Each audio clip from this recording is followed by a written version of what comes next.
আর এবার যেদিকে নজর রাখতে হচ্ছে, নবান্ন অভিযানে পুলিশের উপর মারধরের অভিযোগে গ্রেফতার, প্রথম গ্রেফতার চন্দন গুপ্ত এবং অর্জুন সিং ঘনিষ্ঠ। এই চন্দন গুপ্ত ভাটপাড়া 2 নম্বর ব্লকে, সেখানে মন্ডল সভাপতি বিজেপির এই চন্দন গুপ্ত, একেবারে সিসিটিভি ফুটেজ দেখে এই চন্দন গুপ্তকে চিহ্নিত করে পুলিশকে মারধরের অভিযোগে সরাসরি তার যোগ রয়েছে। এই অভিযোগ আমরা জানি নবান্ন অভিযানে 9টি এফআইআর হয়েছিল, কলকাতার ক্ষেত্রে 7টি এবং হাওড়ার ক্ষেত্রে 2টি এফআইআর হয়েছিল। আর এই প্রথম গ্রেফতার চন্দন গুপ্ত অর্জুন সিং ঘনিষ্ঠ বিজেপির মন্ডল সভাপতি। একদমই নীলাঞ্জন, আমরা দেখেছিলাম নবান্ন অভিযানে সেই ধুন্ধুমার পরিস্থিতি, যেখানে পুলিশের সঙ্গে ধস্তাধস্তি হয় নির্যাতিতার বাবা মা এবং যারা যে বিজেপি কর্মী সমর্থকেরা সেখানে উপস্থিত হয়েছিলেন, সে কার্যত রণক্ষেত্রে পরিণত হয়েছিল। সেখানে একের পর এক অভিযোগ সামনে এসেছে এবং ইতিমধ্যেই 9টি এফআইআর দায়ের করা হয়েছে 2টি থানায়। আর আমাদের সঙ্গে এই মুহূর্তে রয়েছেন 2 জন প্রতিনিধি, বিক্রম দাস এবং বরুণ সেনগুপ্ত। সবার আগে আমি বিক্রমের কাছে যাব। বিক্রম, কি আপডেট রয়েছে এই মুহূর্তে? দেখো, নবান্ন অভিযানের ঘটনায় কলকাতা পুলিশের তরফ থেকে মোট 7টি এফআইআর করা হয়েছিল এবং হাওড়া সিটি পুলিশের তরফ থেকে 2টি এফআইআর, অর্থাৎ 9টি এফআইআর করা হয়েছিল নবান্ন অভিযানের ঘটনায়। কিন্তু প্রথম দিকে যেটা দেখা গিয়েছিল যে গ্রেফতারির সংখ্যা 0 ছিল। পুলিশের তরফ থেকে যেটা বলা হচ্ছিল যে তারা সমস্ত প্রাপ্ত ভিডিও ফুটেজ সিসিটিভি খতিয়ে দেখে তারপর আইনানুগ ব্যবস্থা নেবে, এবং সেই অনুযায়ী আমরা যেটা জানতে পারছি, নবান্ন অভিযানে নিউ মার্কেট থানায় দায়ের হওয়া পুলিশকে মারধর করার অভিযোগ, হাইকোর্টের অর্ডার ভায়োলেশন করার অভিযোগ এবং কর্তব্যরত পুলিশ কর্মীদের কাজে বাধা দেওয়ার অভিযোগে যে মামলাটি হয়েছিল, সেই মামলায় চন্দন গুপ্ত নামে এক ব্যক্তিকে গতকাল বেন্টিং স্ট্রিট থেকে গ্রেফতার করা হয়েছে নিউ মার্কেট থানা এবং কলকাতা পুলিশের গোয়েন্দা বিভাগের তরফ থেকে, এমনটাই পুলিশ সূত্রের দাবি। পুলিশ সূত্রে যেটা জানানো হচ্ছে যে মূলত যে সমস্ত ভিডিও ফুটেজ তারা পেয়েছেন এবং সিসিটিভি পেয়েছেন, সেগুলিকে খতিয়ে দেখে এই ব্যক্তির ডাইরেক্ট ইনভলভমেন্ট পাওয়া গিয়েছে, কমপ্লিসিটি পাওয়া গিয়েছে এবং ভিডিও ফুটেজ অনুযায়ী এই ব্যক্তিকে সরাসরি পুলিশকে মারধর করতে দেখা যাচ্ছে। তারপরেই এই ব্যক্তিকে ফিক্স আপ করে তাকে বেন্টিং স্ট্রিট থেকে গ্রেফতার করা হয়েছে এবং পুলিশ এই ব্যক্তিকে আজকেই আদালতে পেশ করবে, যেখানে পুলিশের তরফ থেকে চন্দন গুপ্তকে নিজেদের হেফাজতে দেওয়ার জন্য আবেদন জানানো। কিন্তু যেটা সবথেকে গুরুত্বপূর্ণ, কে এই চন্দন গুপ্ত, যেটা আমরা জানতে পারছি প্রাথমিকভাবে যে ভাটপাড়া 2 নম্বর ব্লকের বিজেপি মন্ডল সভাপতি এই চন্দন। এই জায়গা থেকে আমি একটুখানি বরুণের কাছে যাই। বরুণ, এই মুহূর্তে সরাসরি ভাটপাড়া থেকে আমাদের অপর প্রতিনিধি রয়েছেন। বরুণ, এই যে চন্দন গুপ্ত নবান্ন অভিযানে প্রথম গ্রেফতার পুলিশকে মারধরের অভিযোগে, তার রাজনৈতিক পরিচয় অর্জুন সিং ঘনিষ্ঠ, ভাটপাড়া 2 নম্বর ব্লকের বিজেপির মন্ডল সভাপতি। কি বক্তব্য বিজেপি নেতৃত্বে, স্থানীয় বিজেপি নেতৃত্বের কি বক্তব্য? অর্জুন সিং বা কি বলছে যে অভিযোগ উঠছে এই চন্দন গুপ্তের বিরুদ্ধে তাকে গ্রেফতারি নিয়ে? একেবারে অর্জুন সিং এর তরফ থেকে যেটা বলা হচ্ছে যে তিনি তার ঘনিষ্ঠ ছিলেন, তিনি এটা স্বীকার করেন এবং আমরা বিভিন্ন জায়গায় কিন্তু অর্জুন সিং এর সঙ্গে এই চন্দন গুপ্তকে আমরা দেখতে পাই।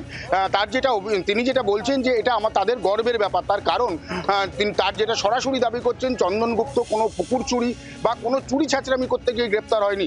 তিনি একটা আন্দোলনে গিয়েছিলেন, সেই আন্দোলনে গিয়ে তিনি কিন্তু গ্রেপ্তার হয়েছেন। যদিও যে পুলিশেরকে মারধরের ঘটনা তিনি কিন্তু অস্বীকার করছেন। তিনি বিজেপির তরফ থেকে বলা হচ্ছে পুলিশকে কোনো রকম মারধর করা হয়নি, যেটুকু দেখা যাচ্ছে যে সেখানে ধাক্কাধাক্কি হচ্ছে, সেখানে হয়তো পড়ে যেতে পারে। এক্ষেত্রে কেন তাকে গ্রেপ্তার করা হলো, যদিও তাকে গ্রেপ্তার করলেও তিনি কিন্তু যেটা তার ভাবে তিনি যেটা বলছেন যে তাকে একেবারেই তাদের সেটা গর্বের ব্যাপার। তার কারণ চন্দন গুপ্ত বিজেপি কর্মী এবং ব্যারাকপুর 2 এর মন্ডল সভাপতি। এই তথ্যটা কিন্তু তিনিও বলছেন এবং পাশাপাশি তার বাড়ির লোক, অর্থাৎ চন্দন গুপ্তের বাড়ির লোক 16 নম্বর ওয়ার্ড ভাটপাড়া পৌরসভা তিনি বসবাস করেন। আমরা এই মুহূর্তে সেখানেই রয়েছি। সেখানে তার পরিবার কিন্তু একেবারেই এই নিয়ে মুখ খুলতে নারাজ। তার পরিবার বারবার করে যেটা বলছে যে এ নিয়ে তারা কিন্তু একেবারেই কিছু বলবে না। প্রত্যেকে কিন্তু একেবারে তার দোতলা বাড়ি, সেই ঘরের উপরে চলে গিয়েছেন, নিচের তলায় এই মুহূর্তে কেউ নেই। পাশাপাশি বলে রাখি, অর্জুন সিং কিন্তু একেবারে স্পষ্ট করেছেন যে এই ঘটনা তাকে গ্রেপ্তার করা হলে তিনি কিন্তু তাকে নিয়ে গর্ববোধ করছেন, এটা কিন্তু তিনি বারবার করে বলেছেন। কারণ বিজেপির পক্ষে গর্বের ব্যাপার, তারা একটা আন্দোলনে গিয়েছিলেন, যে আন্দোলনটা ছিল নবান্ন অভিযান আন্দোলন এবং নির্যাতিতার পরিবার সেই আন্দোলন ছিল, যে আন্দোলনে পুলিশ বিভিন্ন রকম নানা ব্যারিকেড দিয়ে সারা কলকাতা ঘিরে রেখেছিল।